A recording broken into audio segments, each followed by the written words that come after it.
नमस्कार। अगर आपने पिछला एपिसोड ध्यान से सुना है तो आपको एक स्ट्रॉन्ग फाउंडेशन मिल चुकी है कि बिजनेस आइडिया से नहीं, सिस्टम से चलता है। लेकिन अब सबसे प्रैक्टिकल सवाल आता है, ठीक है, सिस्टम इंपॉर्टेंट है, लेकिन सही बिजनेस आइडिया चूज कैसे करें? यहीं पर 80 से 90% लोग गलती करते हैं, क्योंकि वो क्लैरिटी से नहीं, इमोशन से डिसीजन लेते हैं। कोई बोल देता है ये फील्ड चल रही है तो उसी में कूद जाते हैं। कोई यूट्यूब पे देख लेते हैं कि इसमें पैसा है तो कॉपी करने लगते हैं, लेकिन कुछ समय बाद रिजल्ट नहीं आता, कंसिस्टेंसी टूट जाती है और फिर कहते हैं बिजनेस मेरे बस का नहीं है। जबकि सच ये है, प्रॉब्लम बिजनेस में नहीं, सिलेक्शन और अप्रोच में होती है। तो आज हम सिंपल और क्लियर तरीके से समझेंगे कि एक सही बिजनेस आइडिया कैसे चूज किया जाता है। सबसे पहले एक मिथ क्लियर कर लेते हैं, परफेक्ट आइडिया जैसी कोई चीज नहीं होती। लोग महीनों तक सोचते रहते हैं लेकिन स्टार्ट नहीं करते, क्योंकि वो परफेक्ट आइडिया ढूंढ रहे होते हैं। लेकिन रियलिटी ये है, परफेक्ट आइडिया नहीं, परफेक्ट एग्जीक्यूशन काम करता है। अब सवाल है, एग्जीक्यूशन के लिए सही आइडिया कैसे चुने? इसके लिए आपको 4 फिल्टर्स यूज करने हैं। पहला फिल्टर, डिमांड।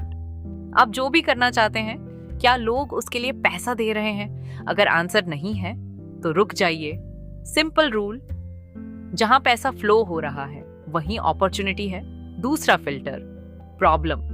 हर बिजनेस किसी प्रॉब्लम को सॉल्व करता है। अगर आप प्रॉब्लम सॉल्व नहीं कर रहे तो आपका बिजनेस टिकेगा नहीं। खुद से पूछिए, मैं किस प्रॉब्लम को सॉल्व कर रहा हूं? तीसरा फिल्टर, कैपेबिलिटी। ना सिर्फ पैशन, ना सिर्फ पैसा। आपको ये देखना है, क्या आप उस काम को सीख सकते हैं?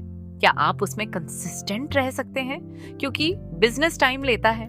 चौथा फिल्टर, स्केलेबिलिटी। जो आप स्टार्ट कर रहे हैं, क्या उसे आगे बढ़ाया जा सकता है? अगर ग्रोथ की जगह नहीं है तो आप जल्दी स्टक हो जाएंगे। अब इन चारों को जोड़िए, demand plus problem plus capability plus scalability. जहां ये मिलते हैं वहीं स्ट्रॉन्ग बिजनेस आइडिया बनता है। अब एक छोटा एग्जांपल, मान लीजिए आप फूड बिजनेस स्टार्ट करना चाहते हैं। रैंडम अप्रोच में आप कुछ भी बनाकर बेचने लगेंगे, लेकिन सिस्टम अप्रोच में पहले डिमांड देखेंगे, फिर प्रॉब्लम समझेंगे, फिर टारगेट ऑडियंस तय करेंगे, फिर स्मॉल लेवल पर टेस्ट करेंगे और फीडबैक के आधार पर इम्प्रूव करेंगे। यही फर्क है गेस वर्क और सिस्टम में। अब एक बहुत जरूरी स्टेप, वैलिडेशन। मतलब बिना ज्यादा पैसा लगाए आइडिया को टेस्ट करना। छोटा शुरू करें, रिस्पॉन्स देखें, फिर आगे बढ़ें। यही स्मार्ट तरीका है रिस्क कम करने का। आज के टाइम में मार्केट बहुत फास्ट बदल रहा है। Social media, trends, customer behaviour, सब कुछ डायनामिक है। तो आपको अवेयर रहना होगा। लेकिन एक बात याद रखें, ट्रेंड के पीछे ब्लाइंडली मत भागना।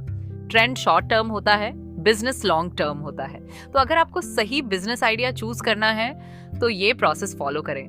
डिमांड देखिए, प्रॉब्लम समझिए, कैपेबिलिटी चेक कीजिए, स्केलेबिलिटी देखिए और फिर वैलिडेशन कीजिए।